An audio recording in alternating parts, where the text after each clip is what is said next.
హేరోదు ఆ జ్ఞానులు రహస్యముగా పిలిపించి ఆ నక్షత్రము కనబడిన కాలమున వారి చేత పరిహాస్యముగాను తెలుసుకోమని మీరు వెళ్ళి ఆ శిశువు విషయమై జాగ్రత్తగా విచారించి తెలుసుకున్నకే నేనును వచ్చి ఆయనను పూజించినట్లు నాకు వర్తమానము తండని చెప్పి వారిని బెత్లెహేముకు పంపింది. హల్లెలూయా హల్లెలూయా. హేరోదు యేసుక్రీస్తు వారు పుట్టాడని తెలుసుకున్నారు. వెంటనే తెలుసుకొని ఏం చేశారట? జ్ఞానులైన వారిని అనగా సాంబ్రాణి బ్రోళము మరి వారు కానుకగా ఇచ్చి పంపించారట. పంపిస్తే వారు వెళ్ళారు. యేసు ప్రభు బెత్లెహేములో పుట్టారు కాబట్టి అక్కడికి వెళ్ళారట. వెళ్ళాక ప్రభువును చూడటానికి వెళ్ళిన వారు ప్రభు దగ్గరికి వెళ్ళాక ఎక్కడున్నారా అని చూశారట. ఆయన పశువుల పాకలో అని రాయబడింది. పశువుల పాక.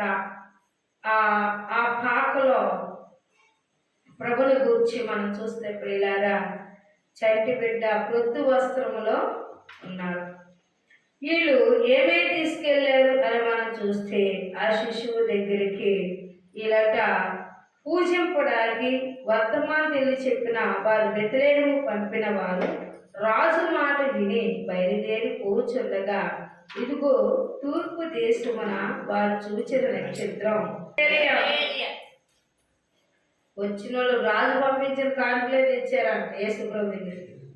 తీసుకొచ్చి ప్రభువుకి మరియకి సాష్టాంగ నమస్కారం చేశారు. ఆ యొక్క శిశువు యేసుక్రీస్తు వారి దగ్గరికి వచ్చి మరి ఆ సాంబ్రాణి బ్రోళము ఆ కానుకల పెట్టులు అవన్నీ కూడా ఆ ప్రభువుకు సమర్పించారు.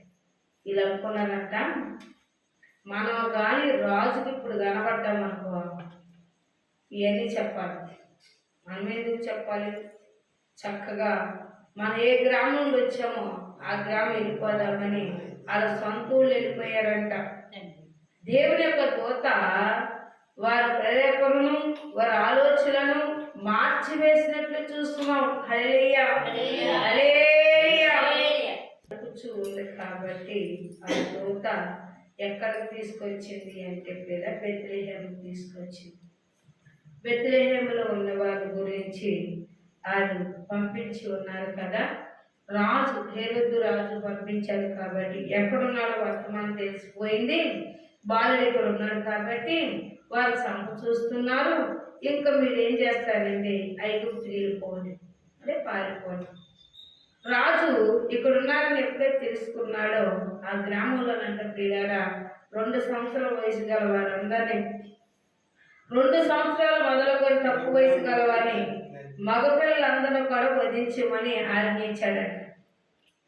చంపేయండి అంటే రాజులకు రాజు పుట్టాడు కదా. మరి రాజులకు రాజు పుట్టాడంటే రాజు కలవరం వచ్చింది. అందుకే ప్రియులారా యేసుక్రీస్తు వారు భూమి మీదకి రావడమే చాలా చాలా చాలా అంటే జనము పాపముతో నిండి వారందరికీ కష్టము దుఃఖము. ఆయన చూసి వచ్చిన వారు, ఆయన సాగర పనివారు, ఆయన నమ్ముకున్న వారు సంతోష దినము. వర్తమానం వచ్చిందని సంతోషం వచ్చిందని దేవుని దూత మరియకి చెప్పింది, ఏసావుకి చెప్పింది, జక్కయ్యకి చెప్పింది, ఎలిజబెత్కి చెప్పింది. పిల్లరా మరి చెప్పిన వారందరూ కూడా నడిపించినట్లు మనం చూస్తున్నాం. అందుకే యేసు ప్రభుని గురించి మరి హేరోదు రాజు పంపించిన బంగారము సాంబ్రాణి బ్రోళము కానుకలుగా ఇచ్చిరు కనుక అవి తీసుకున్న జ్ఞానులట వెళ్ళిపోయారే. వారు ఎక్కడికి వెళ్ళిపోయారు? వారు ఊరు వెళ్ళిపోయారు.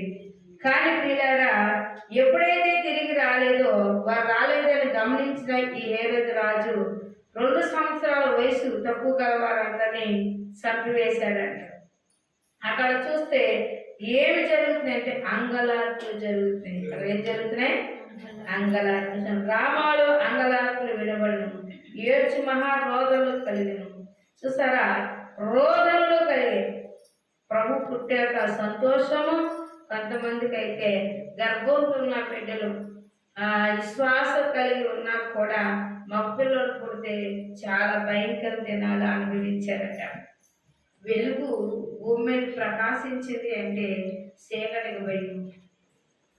పాపము నిమిత్తమే ప్రభు వచ్చారు, పాపుల కొరకే ప్రభు వచ్చారు. మీరు ఈ నెల అంతా కూడా సంతోష దినము, ఆనంద దినం అంట.